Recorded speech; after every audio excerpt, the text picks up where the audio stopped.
पति और पत्नी दोनों महत्वपूर्ण। सब शादीशुदा लोगों को सुनना चाहिए। किसी बात पर पत्नी से चिकचिक हो गई। वह बड़बड़ा के घर से बाहर निकला। सोचा कभी भी इस लड़ाकू औरत से बात नहीं करूंगा। पता नहीं खुद को क्या समझती है, जब देखो झगड़ा, सुकून से रहने ही नहीं देती। नजदीकी चाय के स्टॉल पर पहुंचकर चाय ऑर्डर किया और सामने रखी स्टूल पर बैठ गया। आवाज सुनाई दी, इतनी सर्दी में बाहर चाय पी रहे हो? उसने गर्दन घुमाकर देखा तो एक बुजुर्ग उनके पास वाले स्टूल में बैठे थे। उसने कहा, आप भी तो इतनी सर्दी और इसी उम्र में बाहर हैं। बुजुर्ग ने मुस्कुराकर कहा, मैं निपट अकेला, ना कोई गृहस्थी ना कोई साथी। तुम तो शादीशुदा लगते हो। उसने कहा, पत्नी घर में जीने नहीं देती, हर समय चिक चिक चिक चिक। बाहर नहीं भड़कूं तो क्या करूं? गर्म की चाय की बूंद अंदर जाते ही दिल की करवाहट निकल पड़ी।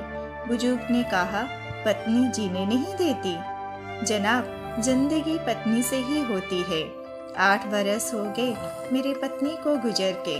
जब जिंदा थी कभी कद्र नहीं की, आज कमबख्त चली गई तो भुलाई नहीं जाती। बच्चे अपने अपने काम में व्यस्त है।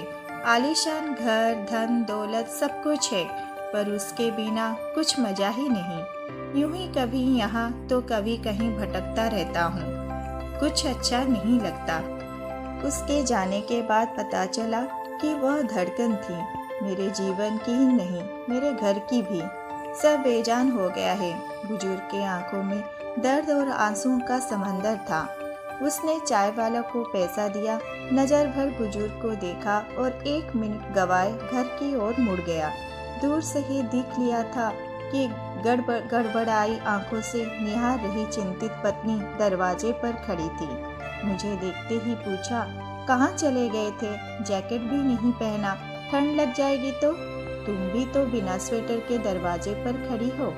कुछ यूं ही दोनों ने आंखों से एक दूसरे के प्यार को पढ़ लिया था। पति के लिए पत्नी और पत्नी के लिए पति दोनों महत्वपूर्ण हैं। कृपया दोनों एक दूसरे का आदर सम्मान करना ना भूलें। आशा है कि छोटी सी कहानी आपको पसंद आई होगी। वीडियो पसंद आई तो लाइक, कमेंट एंड शेयर करें। जो नए हैं चैनल को सब्सक्राइब करना ना भूलें। धन्यवाद।